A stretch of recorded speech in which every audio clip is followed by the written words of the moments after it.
That's the name of our show.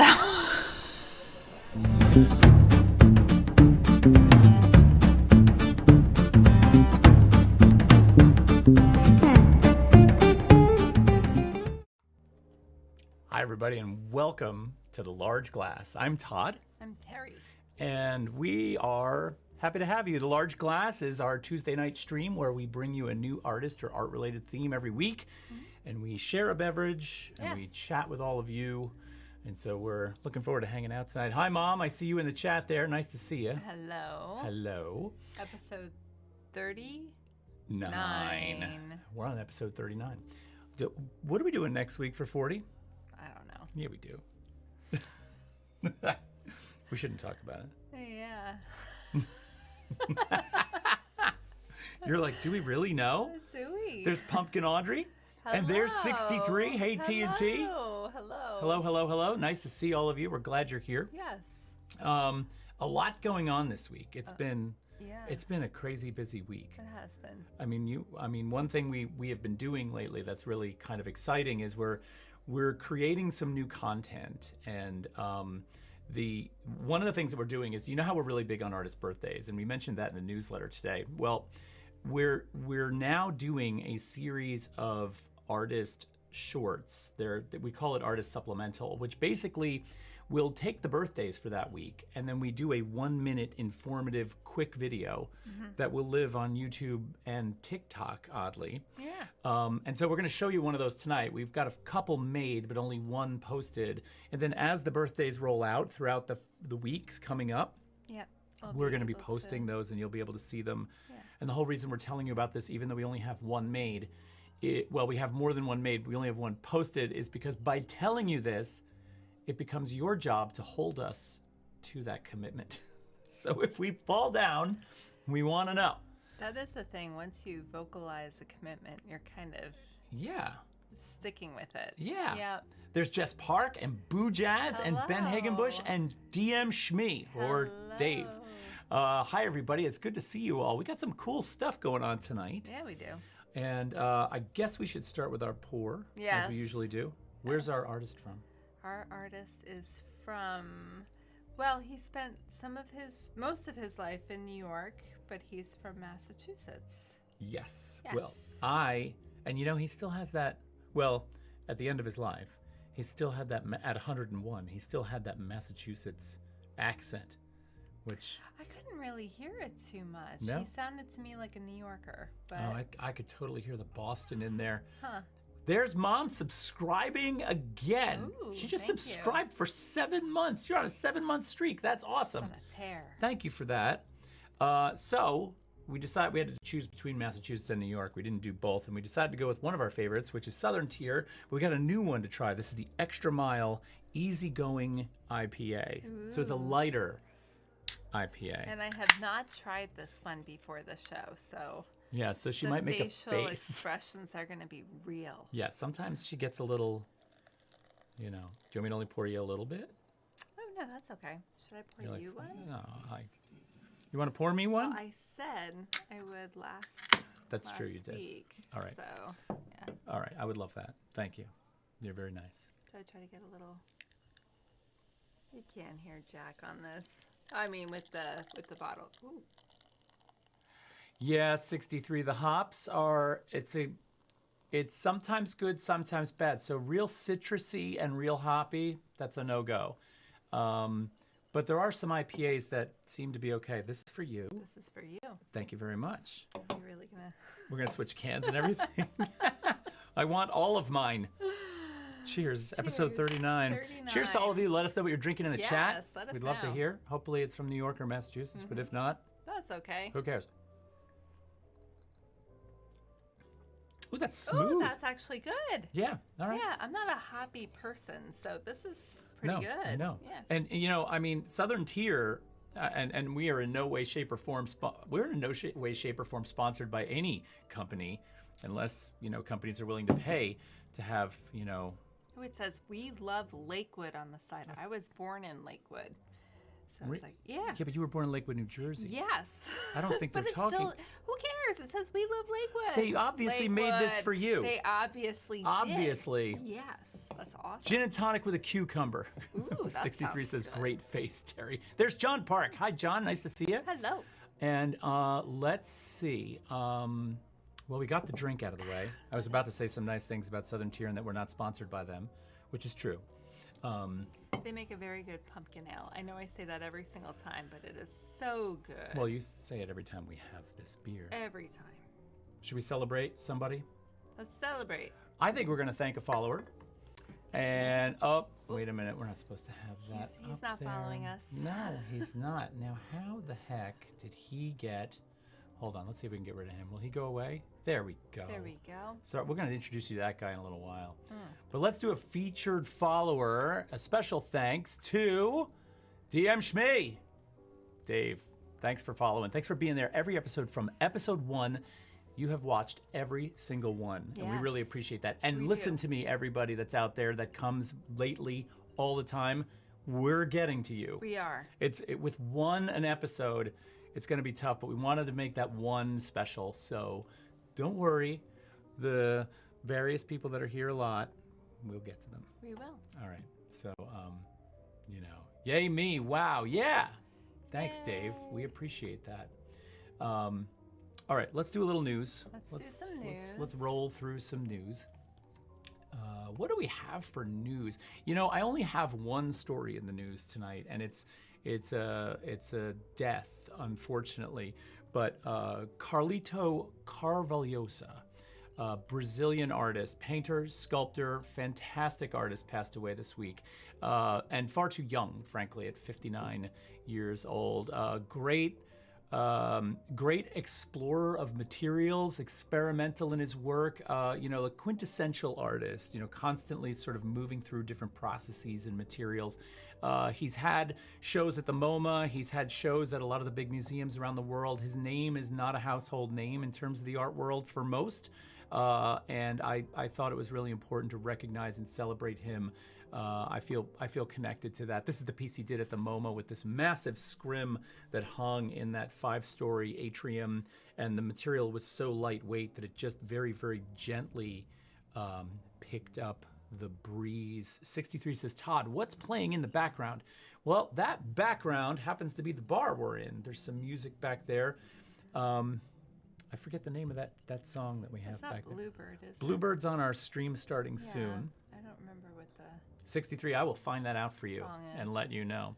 But that's our little background ambiance. You'll hear the clinking of glasses. There's, it's a good little tune. It's all good. But for sure. So Carlito Carvalhosa, 59 years old, Brazilian artist. It's a shame to lose this guy. And this is a range of his work. These wax pieces, sculptures with huge materials. These are small. That looks like Mutter Museum quality. Yeah. No, it's really good stuff. So he'll be missed, and just thought we should definitely recognize him. So that's tonight's news. I should have probably came up with something to counter that, but I didn't. There were some interesting things out there about the Rene Magritte portrait of his wife that was stolen that just came out that maybe we'll talk about next week. Okay. Some interesting stuff going on out there. But we got a few birthdays. We have birthdays, which And- is the opposite of death. So let's go there. It's like, shut up, Terry. Okay. But we do have some birthdays. Are we going to start with him? Well, we'll start with him because today is his birthday. Today is his birthday. He's also the artist we're doing tonight, so He we're is- not going to say anything else about him right now. Yes. So Will Barnet, all we're going to say is he was born on May 25th, 1911. So he would have been 110 today. I know you're thinking like 110, but he lived to 101. So he only died 9 years ago. Yeah. But today's his birthday, and we'll get to him in a little bit. Yeah, and 63 says that Bob Dylan turned 80, and 90.1, which is a local New jeez. Jersey station, did Dylan Day all day yesterday. Oh, did they really? So they were running that all day on the radio and talking about his past and history. And I hate to say it, 63, but I don't have him up here represented for this We week. don't so- represent the musicians. That would be our birthdays would take the whole show. Well, we've discovered some resources that have basically tapped us into birthdays of a much wider range of visual artists. And so we have more than we ever thought we could have. Tonight being an exception where we really only have 3, there are so many more. And I think going forward, our birthday list is going to grow. So if we add musicians to that, it's going to be huge. it will. It really will. So, all right. So Will Barnet, he lived to 101. What do we got here? Do you remember? Yeah, this is Aaron Douglas. Okay. He was born on May 26th. He is our first artist that we did one of our shorts on. Artist supplementals. Yes. Yes. So we made these short videos, and this guy, Aaron Douglas, was our first one. And so this video now lives on TikTok and it lives on YouTube. I'm going to show it to you now just so you can kind of get a sense for what it is. But we'll be dropping these fairly regularly, and Terri's really good about referencing the birthdays. She's up at 4 a.m. She goes on to the social media platforms, Instagram and Facebook, and she says happy birthday to whomever's birthday it is that day. And then, so now those birthdays will reference these videos, which have a little bit more information in them than just the photo. But let's pop over to that for a second and I'll play this for you so you guys can check it out. So here it is. It's real quick. It's 1 minute. Artist supplemental, Aaron Douglas. Aaron Douglas, born on May 26, 1899 in Topeka, Kansas. He died on February 2nd, 1979 at the age of 79 years old. Douglas was one of the most accomplished Harlem Renaissance artists. He was a painter, muralist. His subject matter centered on race and segregation in the United States, and he was heavily involved with the Harlem Artists Guild, an organization that encouraged young black artists and created a forum for black artists to engage with the community. Douglas's work was composed of layers of translucent, African-centric images, often with people, lightly abstracted around shape to create graphical and vibrant, yet ethereal scenes of black life and struggle. Douglas had a masterful eye for turning the simple into the complex by creating depth from flatness, giving his viewers an approachable space that opens up the more you look. Aaron Douglas was a great painter. Remember his name. Okay, so let me pop back over here for a second. So that's really what they look like, and hopefully we'll be doing a lot of those. Blustery day. Yeah, the wind. Oh, so we just got knocked off of Zoom. We got knocked off of Twitch. We got another video popped up. Sorry about that. So yeah, hopefully we'll have at least 5 of those a week. 4 to 5 of those a week will be popping up. So hope you look forward to seeing those. I Hate Username 67 says, came late. Did you guys mention William Wiley's passing? And we did not, actually. And we should have done that. Well, he died almost a month ago, though. April 25th at the Marion General Hospital. So I guess he was a San Francisco Bay Area funk art movement artist. And unfortunately, we don't have... Oh, he's got some cool stuff, though. Yeah, those images are great. Terri's really quick on the keyboard search here. So she's got him... Yeah. Oh, my God. It looks like he does a lot of maps and drawings and illustrations on top of it with some mixed media going on. There's a lot of cryptic stuff on the under drawings, too. Can we mention him next week? Yeah, we'll mention him next week. Thanks for letting us know. 67. We got 63 and 67. 67. I can totally see why you would bring up his work based on what your work looks like. That totally works with what you do. So yeah. I get that. All right, we're going to bring him up next week. Let's put him in the notes for next week. I'll make a little note. All right, so we do have one other birthday. Oh, by the way, one more Aaron Douglas piece that I don't think was in the video. So, but we do have one more, and that's Tom Green. Tom Green, his birthday is on May 27th. He was born in 1942 in Newark, New Jersey. New Jersey. New Jersey. You know, I never heard of this artist, unfortunately. And of course, when I'm looking up Tom Green, I get that comedian from the 90s. Or the other artist in Australia. Or there's some Mormon polygamist who's also associated with that name. So it's very hard to find information. It is hard to find stuff. He's a Washington, D.C. artist. Yeah, and he focused on a lot of hieroglyphic like glyph, sort of letter form symbolism. There's a lot of like writing. asemic kind Yeah. of things going on, and he's got these fantastic, like almost surreal like paintings that come out of this kind of language, this kind of internal vocabulary of forms, I guess. And 63 is like being named Smith. Maybe he is all four. Wait, he says, I thought he passed on the 18th, but you're right. I think it was announced late. Got it.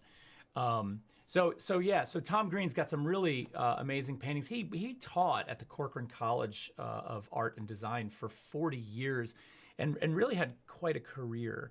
And he was a beloved member of the Washington, D.C. arts community, very active down there. And so he will definitely be missed. And he was also, kind of young. Yeah. So back to Will. Will just wants to take over. Well, he's gonna take over any minute because we're Where about there's to. a will, there's a way. I thought I was supposed to make the dad jokes. I know. Oh, Steve Winchell's here. What's going on? Yeah, 63 is like, ooh, yeah. I think he's talking about your humor. I think so. I've got a good sense of. Okay, You have a fantastic sense of humor. Yes, all right. I'm not disputing that. All right, we're going to talk real quick about support like we do every week. Yes. We have a giveaway at 200 followers, and that is going to be a piece by one of our favorite painters out there and friends, Susan Stillman, who is generously donating one of her pieces because it's the very end of a semester and the very beginning of summer. Communication amongst artists and artists who also happen to be academics is usually very slow because everybody's just kind of dying to get out there and enjoy some sunshine and not really deal with administrative tasks. So we don't know the exact piece that we're getting from her yet, but it's a long way to 200 followers, and you guys need to get us there. So get out there, tell your friends, give us a follow, and we can get this painting in someone's house. Now, it's not one of the ones you're seeing on the screen necessarily. This is just a survey of her work. If you'd like to see more about her work, you can check out susanstillmanfineart.com. And she is also on Instagram at Susan_Stillman_art. Fantastic works, and definitely go give her a look. And then we are also on Patreon. So you can catch us on Patreon. We offer exclusive content to our Patreon supporters. It's a great way to support us by going there. It's similar to the Twitch subscription, but better than the Twitch subscription on a lot of levels. So however you choose to support us, whatever feels best to you, thank you.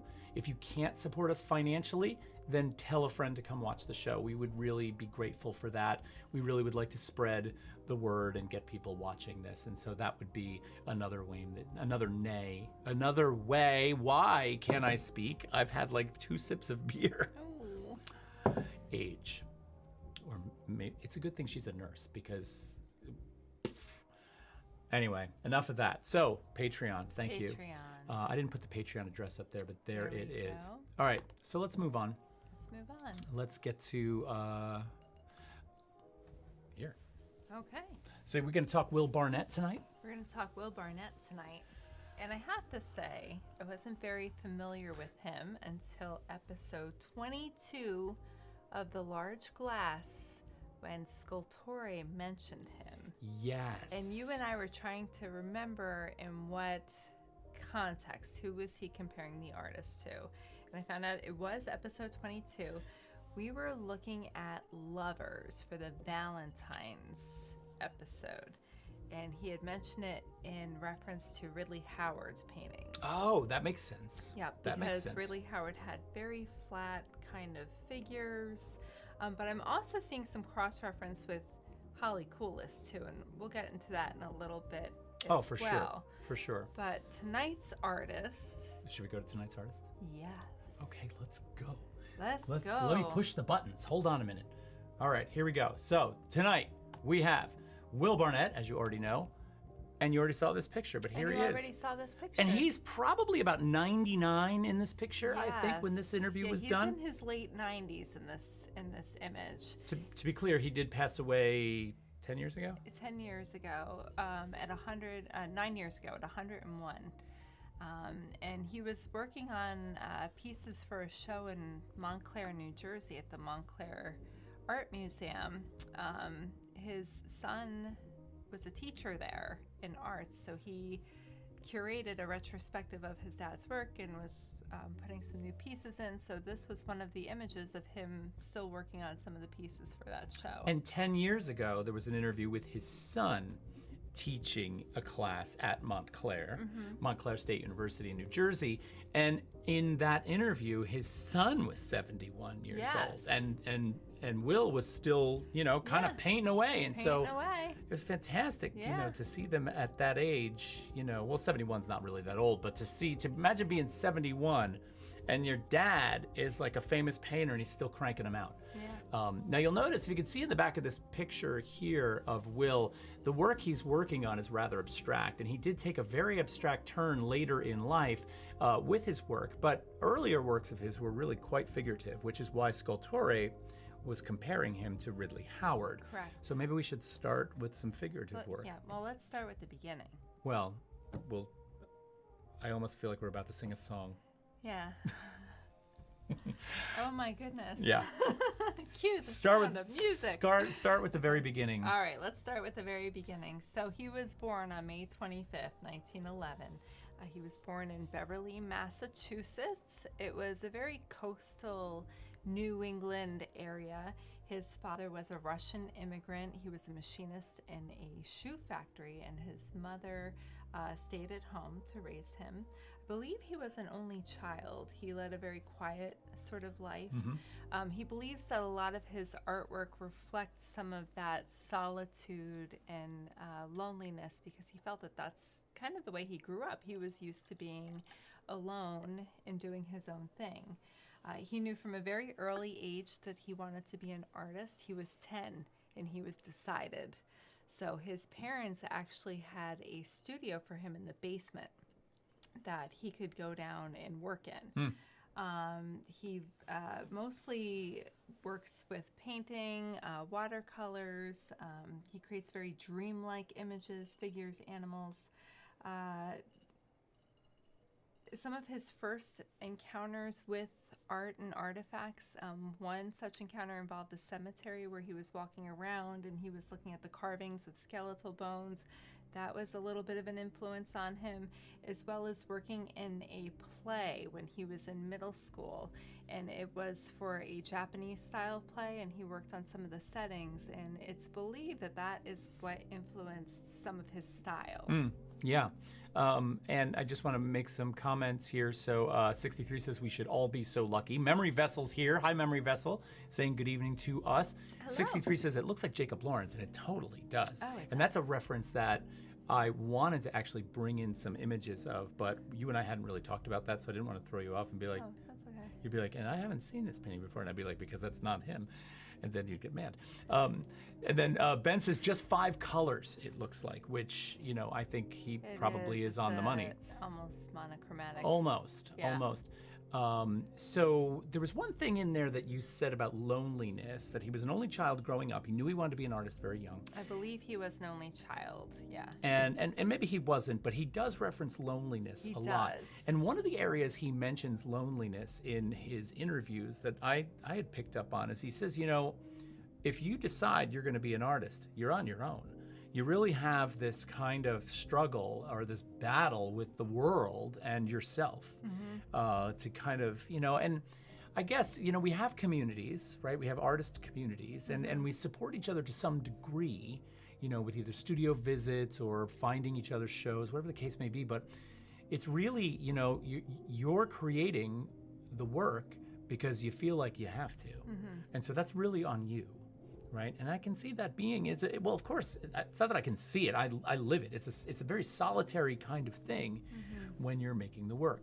So, Anyway. Yeah, but because he had lived so long and he was an artist, a successful artist, he was able to support himself and his family. He lived through 9 decades of art. He watched all these genres come and go. And through it all, although he might have been influenced in some ways, he really developed his style very early on. And there was an integrity to it. He was very faithful to the style in which he started. with maybe some tweaking here and there, but with all these things coming at him, he didn't change. He just kept going, which I admire. Because he spanned like so many movements. Yeah. But he was him. Yeah. And, Ben is saying that red just grabs you. It grabs me. And there's something I kind of want to talk about with that in reference to how Will Barnet worked. 67 is saying, this one is very Alex Katz. Yeah, who is in his 90s, by the way. Yeah, he's a guy we got to do also. Ben, we're going to talk about this a lot tonight, but I'm glad you're bringing it up first because, Barnet talks extensively about color and about the composition from a very sort of fundamental standpoint, in that those things are well thought out for him and key to these paintings' successes, for him at least. And so if we just talk about this from a very sort of academic standpoint, and considering that they both taught, and by they both I mean him and his son, both taught, you see a couple of things going on here that are really evident to a teacher of either drawing, painting, or two-dimensional design.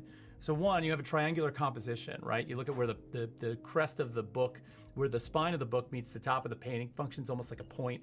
You draw two lines right down through her arms. It's almost a classic sort of Leonardo da Vinci, Madonna of the Rocks kind of triangular composition, right? There's red in the foreground and blue in what is essentially a space that's further back. We assume that red is closer to us at the foot of the bed. The blue would be further back towards her head. Warm colors come towards us, and cool colors recede. And so he fundamentally, just through elements of composition and color, he's creating a space that defies the flatness of his shapes.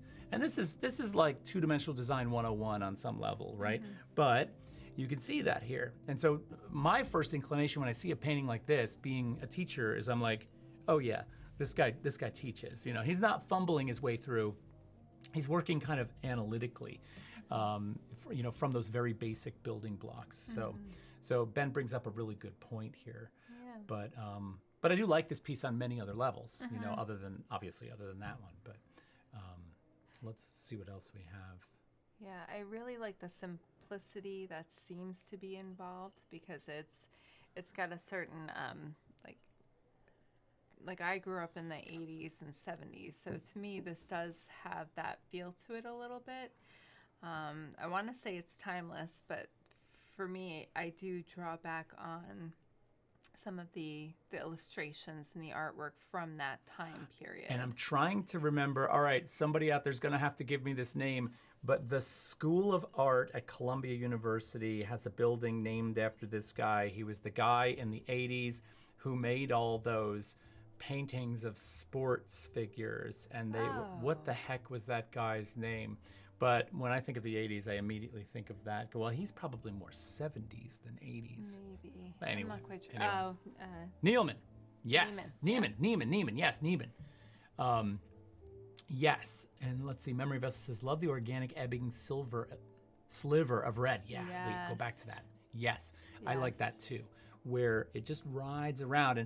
And he talks about how he really plays with these shapes really carefully, so that he finds these tensions in the spaces.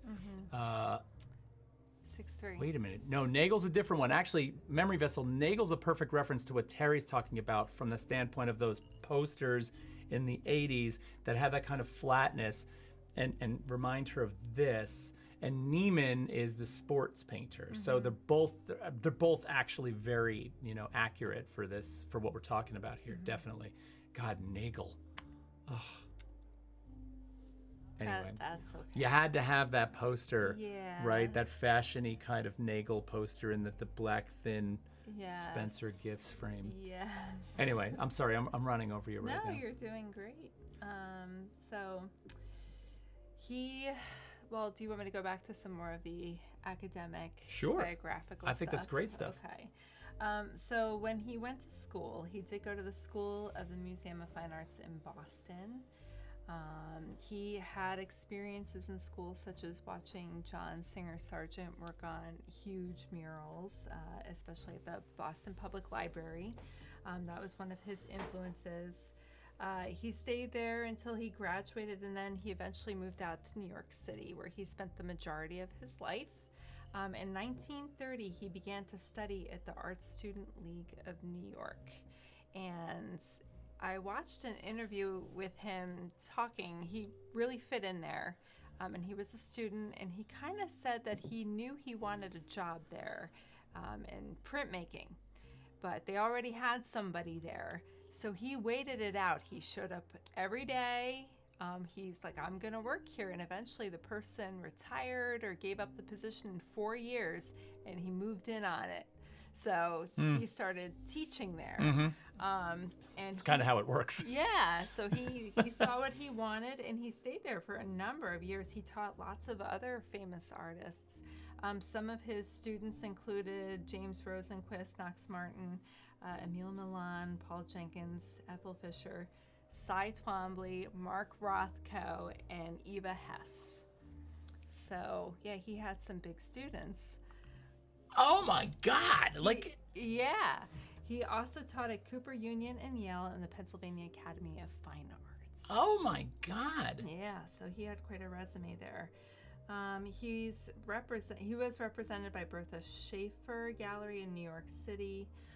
Then I start getting into some marital stuff, but I don't know if we want to go there just yet. But his, as I was Marital saying, stuff. well, you know what? That's actually important to talk about, because he was married twice. His first wife was Mary Sinclair, who was also an artist. They had 3 children together. His 3 sons, one became a sculptor, one became a painter, which was Peter, who taught at Montclair, and his son Todd became a lawyer, which I thought was really funny. And then his second wife, though, who he married in 1950 something that I wrote down that I'm going to see later on, Elena, she influenced a lot of his artwork. In fact, she and their daughter Ona are the models in several of the paintings. So it was a very inspirational marriage. Yeah, we're looking at the comments right now. Ben says, I love how he added those simple wood textures in the table, the lines and the legs. Yeah, which kind of in some way defy the flatness of everything else, right? There's like these little areas where he gets into a little bit of that that detail. I'm still marveling over the list of people that he's taught. And I know a couple of you out there, as teachers, when we get older, we kind of have that conversation somewhere where either a student says, have you ever taught someone who got famous? Or you're at a party and you're talking about that student you had that got famous and what a either amazing person they are, what a brat they are, or, and you always have that conversation. And when you meet, so I know a lot of people that have taught people that have gotten to be relatively famous. I have one under my belt. I know 67 has one under his belt. I'm sure, or more. I mean, 67 is way more than me. It's to hear that puts me back in that seat, back when I was a student, and I would always say to my professor, so did you ever teach anyone famous? And then, like Will Barnet, it's like, yeah, let's see, Cy Twombly, James Rosenquist, Eva Hess. I watched John Singer Sargent do a mural. I'm like, yes, I know. It's the most amazing thing ever. It was interesting to watch him talk about Mark Rothko and teaching him, because he did say, and there's interviews online, but he was saying that he was, a little bit disturbed, but he was a very nice guy. And Rothko had troubles. Yes. Yeah. And he had mentioned that, which is funny because I always think of HIPAA in healthcare. I'm like, are you allowed to talk about your students? Well, we have FERPA instead of HIPAA. We have FERPA. But FERPA really stops after they graduate. Yeah. And it stops after, frankly, I think it stops after they're adult, or they're I think once they graduate. I mean, I don't know. I don't know. I'm sure it's much more serious for you. Yeah. 63 says, yeah, hard to comprehend, right? Yes, like incredible. I've always kind of secretly been in love with the ghost of Eva Hess. She's always been like that. That's no secret. All right, it's not a secret. He always says secret. It's out there. It's out there. This is an interesting one to me. I love this one. This one's actually for sale. Is it? You have to inquire about the price. Yeah, at the That gallery means that it's he's really expensive. represented by. But yeah, this one was up there. Is the girl in the painting doing glass? You mean like blowing glass? I think she's blowing bubbles. This was part of a Seasons series in which he used the same basic image, but through the window with the flora and the fauna, things are changing. The lighting is changing. The colors are changing. Yeah, and he to switches represent those. the different seasons. So this is part of that series that he did. You know, earlier when I was talking about the bed and the book and the blue and the red, 63 had said, well, at least he didn't make the book green, which would have created this like psychedelic kind of like flip-flopping thing. And well, 63, here you go. There's the red-green combination for you.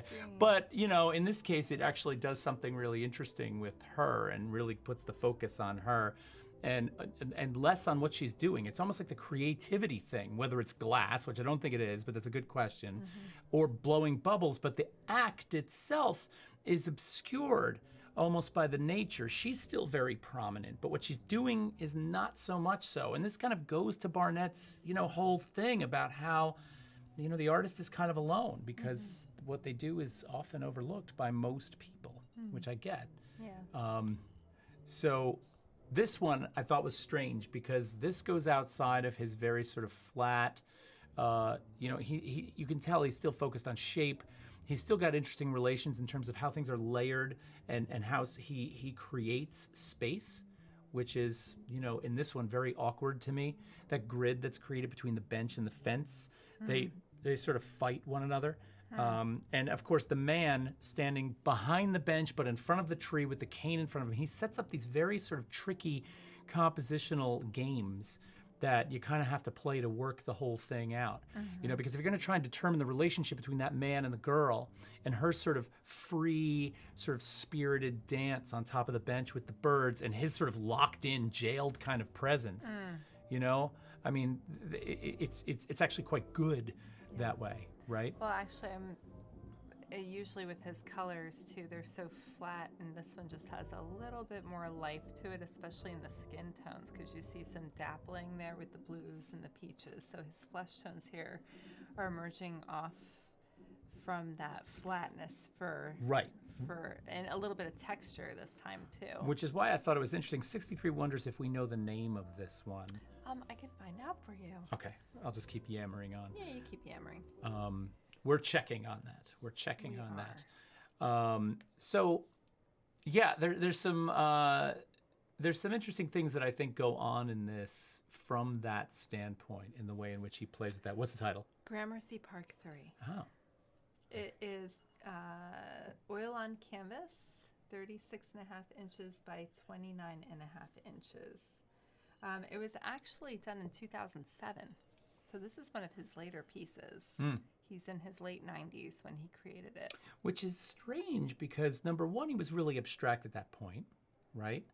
And number two, what was number two? Well, no, number two isn't strange. Number two actually makes a lot of sense because in here, that man is sort of locked in, right? He doesn't have the maneuverability that she has. And so I can see the age thing, him reflecting upon, you know, his age, right? I mean, I'm only half of his age, and I do that sometimes where I look back on someone who's like a teenager, and I'm like, gosh, it's so cool that, you know, you can fall off your bike and not ache for 3 months. Yes. Or something like that, you know. So, yeah, 63 says not much info there. He's totally stuck. This is an oil. Wow, looks like chalk. Yeah, it's got a very dry brush kind of approach to it. Actually, in his later years, too, when you watch him paint, he loves to do that dry brush with the very old paint brushes. Yeah. And work the pigment into the canvas. Yeah. Like, he really took pleasure in doing that towards the end of his life. And you see some of his paintings get a little bit more textured and varied and not as flat. Yeah, and I'm actually looking forward to getting to some of those later paintings. Not that I don't love these, I do. But I'm interested in making a comparison, or actually a contrast to the really, really severe graphic nature of something like this versus that looser, dry-brushed kind of pigment wash approach to the abstract work that comes later.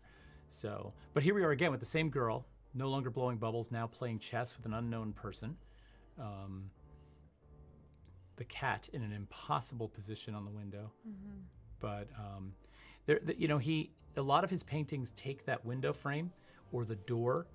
In some of the paintings, there are several doors that go back through several rooms. I've got a few of those coming up in the slideshow.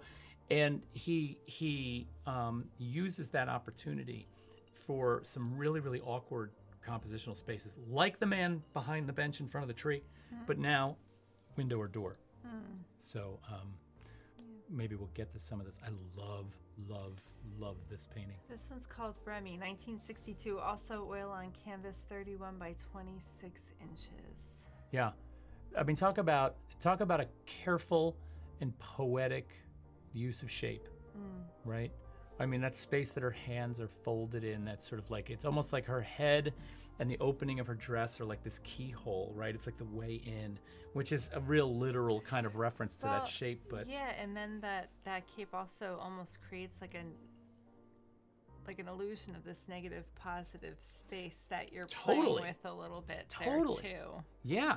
And so she's sort of there, not there, she's, and again, it kind of goes to, and he talks about this a lot. He does a lot of portraits of women in solitary situations, and they are really about him, right? And so there's this. I love that kind of psychological push-pull, literal push-pull thing that's going on, but how that kind of plays with how he feels about himself, I think. Formerly gorgeous, 63 says, yeah, absolutely. And the color choice is just spot on. We're talking, three colors here. Right. I mean, 4 if you count. Well, the skin tone too reminds me of what Amy Sherald was doing with that grease, the gray tones. So yeah, it really is the three colors, I suppose. Yeah. I kind of want to go out on you know how I always go out on these look at, you're looking at me like I'm going to Pluto now. Okay, here I go. But this is, okay. All right, let me get my thought in order here. So we always talk about this kind of form-content balance when we talk about any kind of work, right?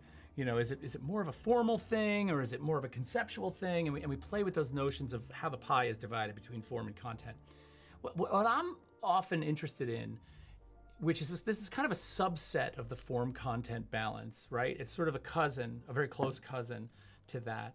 And that is this. When painters paint, the job of the paint, or the painter makes a decision for how much they're going to try and defy the nature of the material. All right, so what do I mean by that? It's like, is the paint going to be allowed to be paint, which is on one end of the spectrum, or is the paint going to be pushed into an area that is not paint, it's picture, it's realism, right? So this is okay, so what am I doing? I'm defining the spectrum between abstraction and realism. But really what it's about is if you think about the material in that regard, it's about how much are we defying the material's nature. Now we can talk about that in sculpture too, right? So if you look at like Enrique Oliveira, where he's creating these tree-like structures out of slivers of plywood that he's peeled off the plywood. It was deconstructed, reconstructed, super processed yes. to go back to its original form. Yes, he's taking the material and he's not only bringing it back to its original nature, but he's taking it a step even further back to its original nature, which is like, to me, that's just like my head comes off. And yes, there is this whole notion that, yes, it looks like a tree or a root system, cool, but that just kind of pushes it even further into that space. And then you go to double parlor. Yeah. Right? Double parlors on the opposite end of the spectrum. They're using cast resins and painting on them to make them look like something that is totally not about their material. Right. So they're defying the material. And so in this case, he finds this fantastic balance between the material's nature, which is really just about color and shape, and then this other thing, which is the figure. And this relational thing, and in between those two spaces, as an artist, I feel like I can so connect to this so much more than I could connect to a formally painted, realistic portrait. Because this, to me, says, yeah, I'm about paint, but I'm also about that person in that image. Yeah. And so 63 is like, do it. Yeah. Yeah, sorry. Yeah. Anyway, well, then there is the psychology. Yes, exactly. And I think that psychology, interestingly, rests, well, I mean, the psychology of a person is the psychology of a person. But in order to convey the psychology of the person in the picture, that's the material's job. Right. Or, well, I guess color and composition and all those things too, but the material can play a big role in that. Well, he didn't necessarily didn't want to paint realistic figures. He was very much into representational figures. So that's something that kind of, I love that he really abstracted the figure so that you could recognize it and know what it was, but he really tried to pull away from that as well. That's a fantastic distinction you're making right now. The difference between realistic figures and representational figures.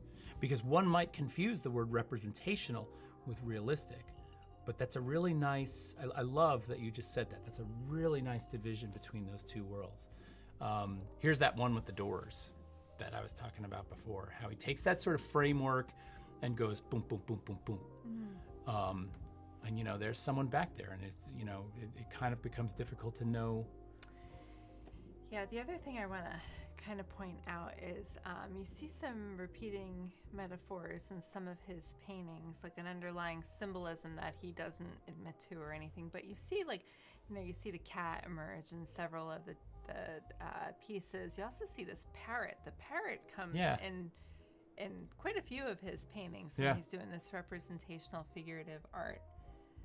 Such longing in the portraits, yes. There's a loneliness, a pining, especially when you get to the women on the coastline. It's almost like they're waiting for somebody to come home to them. I think we have that piece, but Ben also says it has a Mona Lisa feel. That one does. It does, sure. right? And the longing part also, I think both of those things kind of go hand in hand.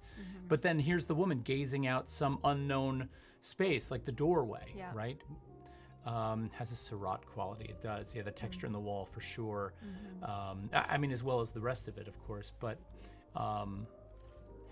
you just said something about the parrot, and then you said something after the parrot. The symbolism, like there's these repeating metaphors, and I did want to talk about one of the. So he didn't really fit into any particular movement because he kind of was Will Barnet. He was his own kind of movement. He was He lived through the modernist movement and the abstract expressionist movement and all these different things. But one school he did have a participation in was the Indian space painters movement. Did you hear about this? What the heck is the Indian space painters movement? So he studied and taught at the Art Student League. And there were several other instructors, professors that taught with him, and they all kind of subscribed to the same sort of aesthetic. They were different in their own rights, but there were several artists there: Steve Wheeler, Peter Rusa, Robert Barrell, Howard Dahm, and Will Barnet. And they really tied in with indigenous art to European art. Interesting. Yeah. So you would see like a flattening of they had certain characteristics that you could see that were associated with this movement. There was a flattening of the picture plane, there was amplification of negative spaces, there was an abstraction of forms. Those were some of the commonalities that you would see.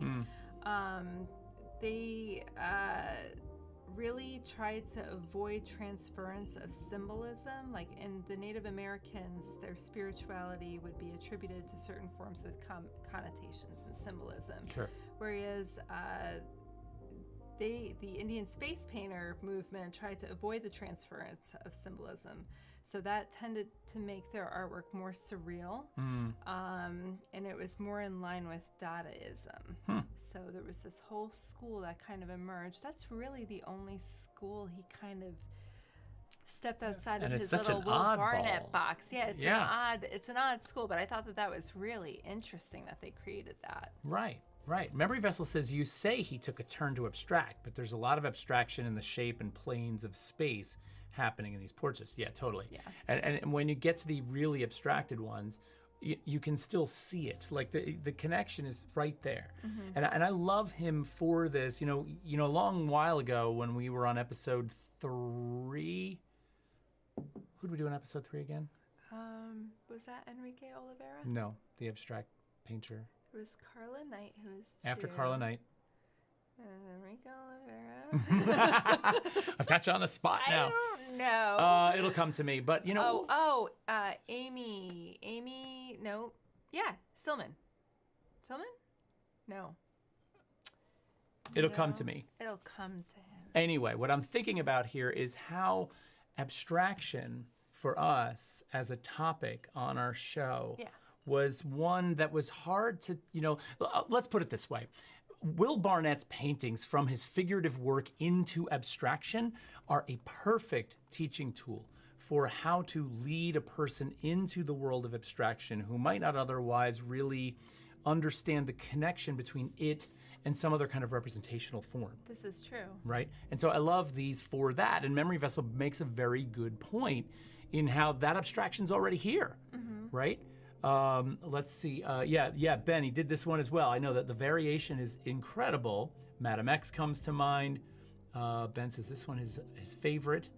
John Park says it's interesting what he is doing here to use the faded colors to represent the reflection, to overcome the flat perspective, when in reality, the colors in the mirror would not be faded. It works. Yeah, that's true. That is true. Right? And so with the limited palette, so either A, I'm guessing, I'm totally guessing, that limited palette of his, right, might have forced his hand in doing that. Because otherwise, the way to do that would be through some kind of like photorealistic trickery in the glass, right? Or to sort of, so that it didn't look like two people sitting side by side. Yeah. So that's a really good point, though. That is a good point. So I want to try and pop over to those we're going to get there slowly. All right, so a little bit of an Asian art influence in a lot of these as well, when it comes to the use of a simplified shape, right? Like I love this one.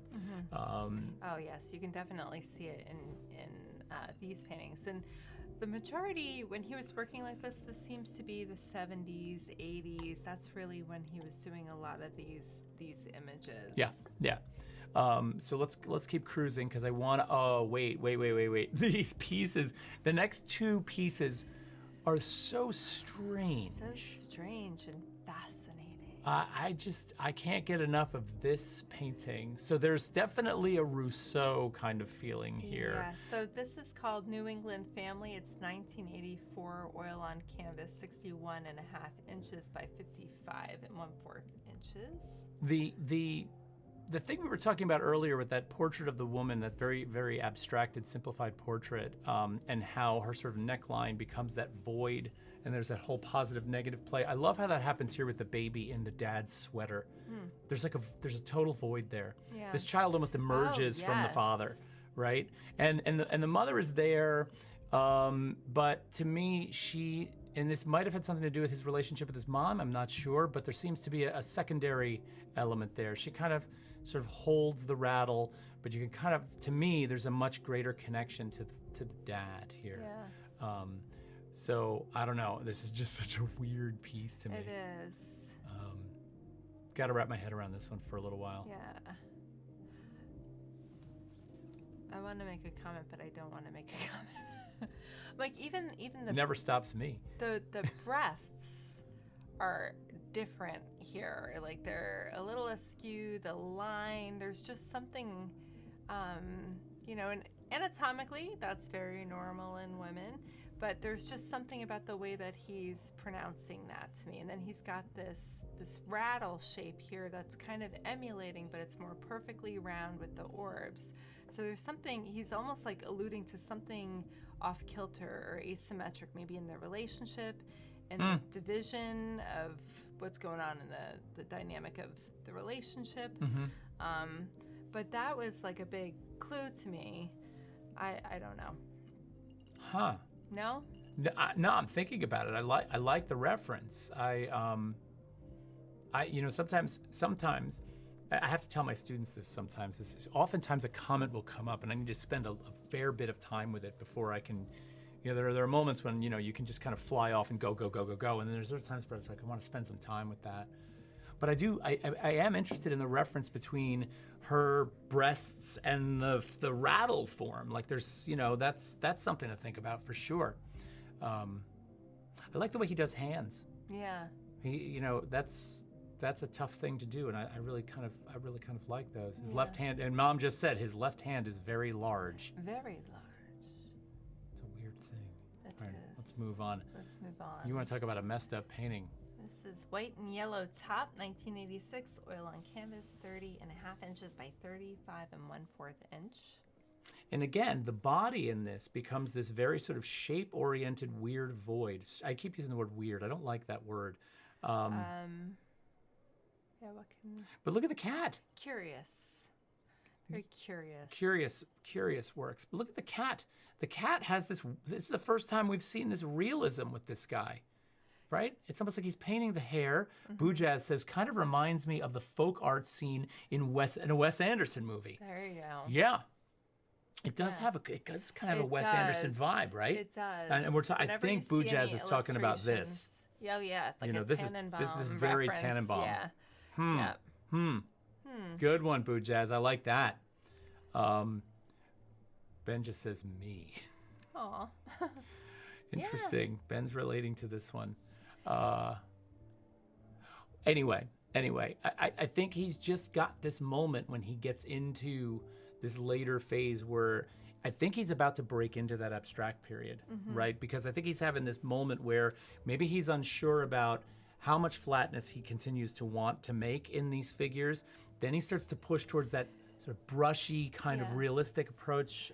Well, with his career and the way he started with artwork, I mean, he kind of he found his way early and he would go down a certain road, with these figures, but then he would revisit what he did earlier. So when he starts returning to his abstract work in his later 90s, it really is a return, because back in the 50s and 60s, he was very abstract. He had some abstract pieces He did.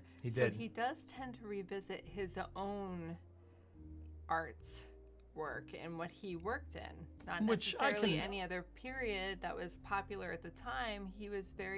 There was like a high fidelity to his artwork in which he remained faithful to what he did. No, I can completely understand that. And, a few more. I mean, I don't think we need to necessarily dive into every single one of these completely, but this one does kind of remind me of a story that my college art teacher told me about his college painting teacher. This is in the classroom, and he's got a cigar.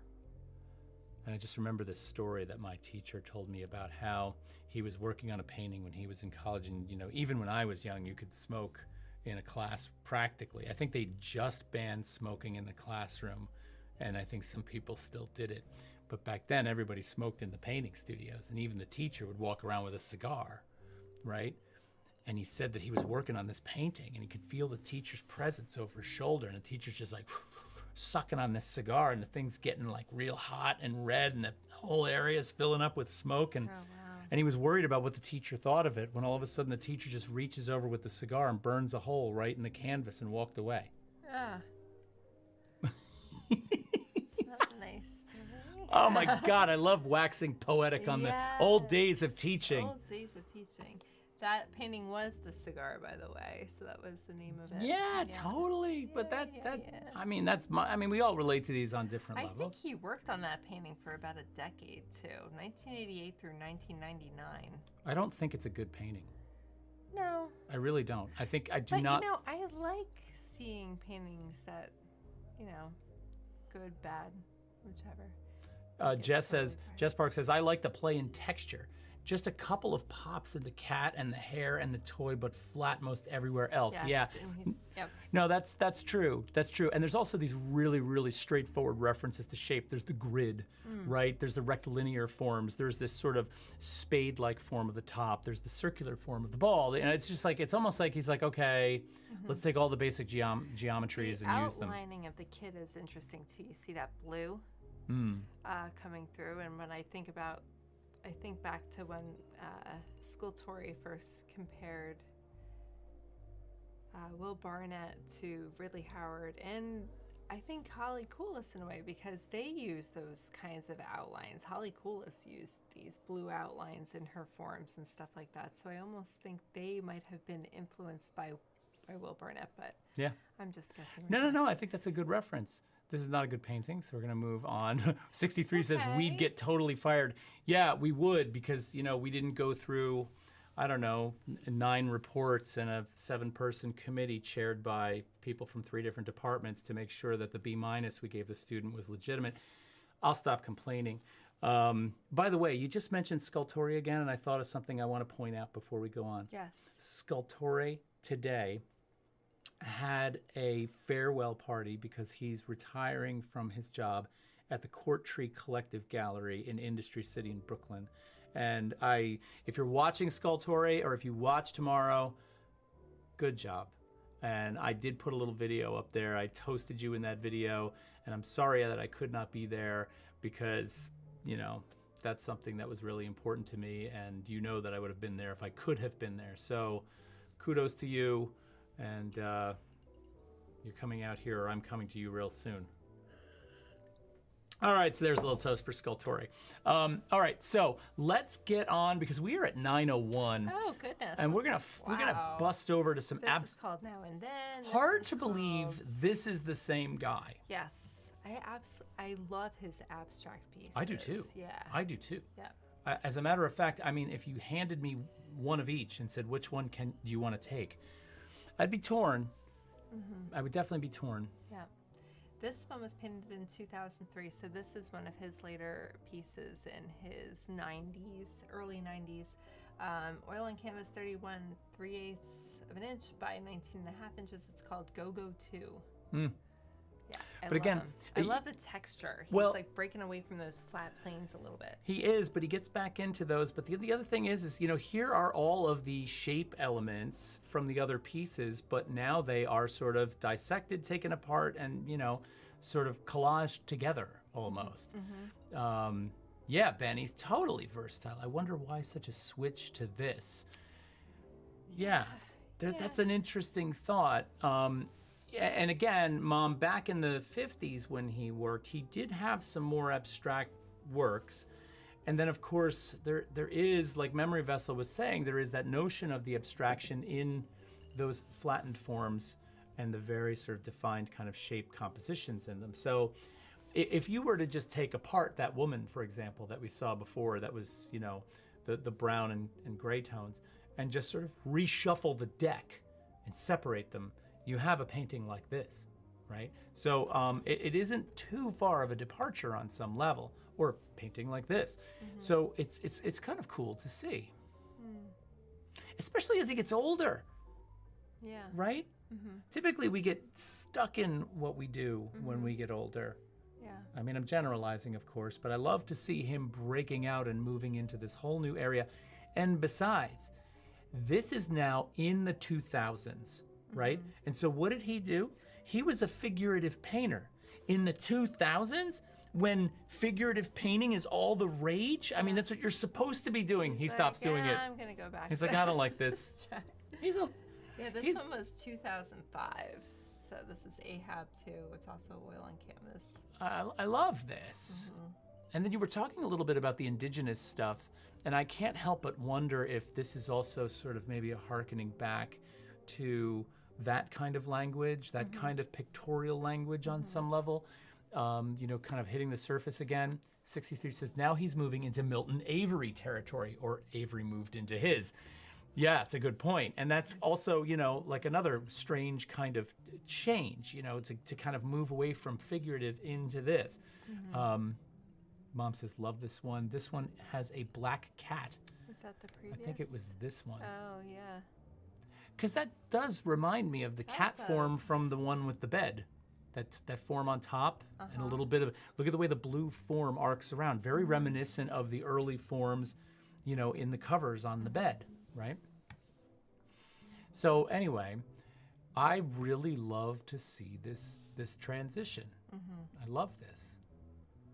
And also, we were talking earlier about Tom Green, and there's also, you know, I mean, not that these two are related I at all. thought that no, I was thinking the same thing because that they have that asymmetric writing Yeah. and that hieroglyphic quality to them. You almost look like it almost looks like you're looking at some sort of typography or written language. Totally. These are very letter form like, especially in their arrangement. This one's actually called Conversation. There you go. So there you go. Yeah, there you go. 2009. 63 says, so are these dry oils that you were talking about? Are these the dry oils that you were talking about? Yes. And if you look on YouTube, I think the Smithsonian, actually NewJersey.com, put out a video on him too because he was doing that exhibit for Montclair, and he's talking about, and they're showing him push around the pigments and just really getting into the pigment on the canvas and working with the texture and not as flat. So. Yeah, I can show you that really, really quickly. We didn't show any videos. We didn't today. show any videos, but the one that the NewJersey.com 163 that Terri is talking about, I think in the very beginning of this video starts off like that. At 99, Will Barnet is still very much a working artist. It's true that his career has spanned every important genre of modern American art, and that he's sort of the last of the Mohicans, from an era of artistic giants. But just as he did when he came to New York as a 19-year-old nobody, Will Barnet paints every day. And down here it's going to be a very strong sort of yellow ochre color to hold this space here. But it's a big space. It's also got a certain... As a longtime printmaker and art teacher at the Art Students League, Barnet has either socialized with or taught names usually reserved for history books. It varies. In the 1920s, he watched John Singer Sargent paint murals at the Boston Public Library. And later, he taught Mark Rothko printmaking. He was a very troubled man, but That's what they say. it's not for me to say what they were, you know. Yeah. He was very nice, and for about a year he kept coming in and out at the league, working with him in my graphic class. Wow. Mark Rothko, yeah. All right, At so 7 we're going to stop it right there. That's his son there who curated the show, and he's also a teacher. I think he's retired now. I bet he's retired now. So yeah, it's just kind of really cool to see him just like with that short bristled, very sort of dry rub kind of approach. Yeah, there were other documentaries that said that he held on to those brushes for the length of his career as well. So some of those brushes were 50 years old, you know. Oh my God. Yeah. Yeah. Well, you know, I'm not going to bring that up. I thought of something that, you know, like I just feel like I love so much to see a guy like that at that age. You know, you look at the knuckles in his hands, you can see the bones in his fingers, and you think about like just notions of like, say, pain, you know, like arthritis and those sorts of things. And he's still got that iron grip on that thing, and he's just like, it means so much to him. Yeah. You know, it means so much to him to just, that's what his, you know, you stop a person like that from painting, they die. It's that simple. Because that's what he lives to do, or lived to do. So I think that's a beautiful thing. Yeah. I think we've got one or two more here that are definitely worth taking a look at. We are winding down. We are winding down. Yeah, you can hear the dryness 63 for sure. I love that about that. Definitely go look up the videos on Will Barnet. There's some good ones out there. He's getting really abstract here. Talk about letter form. Right, I love this one and this notion of the figure and the letter form at the same time. You know, really, what's the name of this one? This one's called Abstract White and Black. Abstract White and Black. This one was done in 1960, so this one's a little bit earlier. All right, so here's a good example of how, you know, he did went work back this way. To his form, but like I said, like he didn't fall in line with any of the movements that might have been popular or anything like that. He did what he did, and he would revisit what he did. Right. So he was set in his ways. I do want to mention like some of the awards and collections that he had. In 2011, President Obama gave him the National Medal of Arts. So he did have that achievement behind him. He's featured in over 200 museum collections. Sure. Of course, the MoMA, National Gallery of Art, Met, Whitney, et cetera, et cetera, et cetera. So, yeah. Yeah. Yeah. And then this is the last one we have for tonight. So Will Barnet, Barnet. he is 63. He is absolutely great. I love this story. And you know, I have to admit, when we've had Will Barnet on the calendar for months. He's Yeah. been on the calendar because when we were going through and trying to pair birthdays with shows that might be really good fits. Yeah, and there's not a lot of times of the year that we'll do this. It's just an interesting way to celebrate the life of somebody. And he happened to fall on a Tuesday, which Right. was one of the reasons why we picked him. Go ahead. What else were you gonna say? Oh, I don't remember. Oh, well, when we got up to him, I mean, I'll go into it just a little bit, but when we picked him, like, I loved his work and stuff, but he's not the kind of artist that has a lot of drama going on. Some of these artists have these fantastic lives. When you look at Alice Neal and Picasso and everybody, like, Yeah, sure. There's all these different people have these, like, real their lives match the intensity of the work. of their work. Yeah. And his doesn't. And even when you watch the documentaries and you hear his son talk about how he remembered his dad was a famous artist, and he was friends with many famous artists, and he would go hang out with them and watch them do these things. But then at the end of the day, he came home and painted, and he was very domestic. And a lot of his artwork does deal with situations of domesticity. So when we were getting closer to the date for the show, I'm like, I don't know if he's as exciting as some of the others, but I'm thrilled that we decided to do him Same and here. examine his. And here's what I learned. work. Here's what I learned tonight, because we always talk about what we learned after the show. Yeah. Like what we're taking away from this. Yeah. And we do all this prep, and then we sit here for this hour and 20 minutes with our guests and, Yeah. and listen to what they have to say, and we always learn something new. We do. And what I learned tonight was that unlike Alice Neal, unlike James Turrell, and James Turrell's got his own drama, right? Yeah. But unlike somebody like Alice Neal, who I love, don't get me wrong, when I'm listening or thinking about Alice Neal's work and looking at her paintings and seeing pictures of her, I'm not thinking about what it feels like to paint. I'm looking at the pictures. I'm listening to the history and the story. I'm thinking about Alice Neal's life and the lovers that she had and the story with her husband running back to, you know, with the child and kidnapping the kid, all that stuff. But with Will Barnet, seeing him with that brush, I can smell solvents. I can smell terps.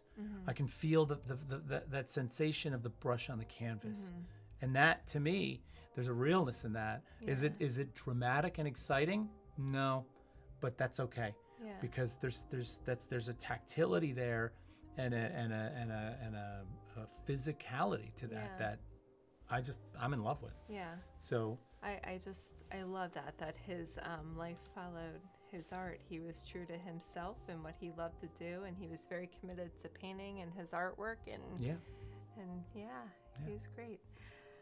So So next week we've got not be long before our episodes outnumber our years. yes. But we're not there yet. We're not quite there yet. Pretty soon, though. Actually, we passed it a long time ago. Yes. We hit that at episode 30. We were like, wow. Yeah, episodes are older than we are. Yes. So definitely, please get the word out there. Spread the word that we're on the air on Tuesday nights, and have some friends come and join us, especially for episode 40. Yeah. We have a fantastic live artist coming up for our June studio visit, an artist from Tennessee who is a fantastic person to talk to, and his paintings are unbelievable. So I cannot wait to have him on the show. So we're excited about that. That's June, is that 22nd? Hold on, calendar coming.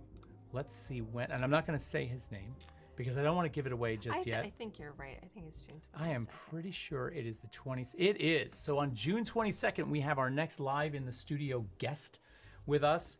And Memory Vessel says thanks, as always. Great show from Ben Hagenbush. Thank you very much. Jex Park says this was great. Thanks so much.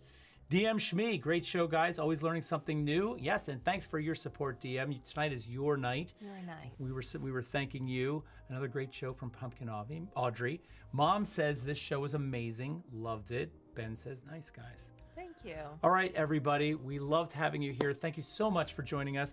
We would like to toast all of you. Yes. And to Scultori for opening our eyes to Will Barnet, too. And to Scultori for many, many, many things. Yes. I don't think he's here tonight because I think he's out celebrating his night. Yeah. So here's to all of you. Thanks, everybody. Yes, thanks, guys. Cheers. Cheers.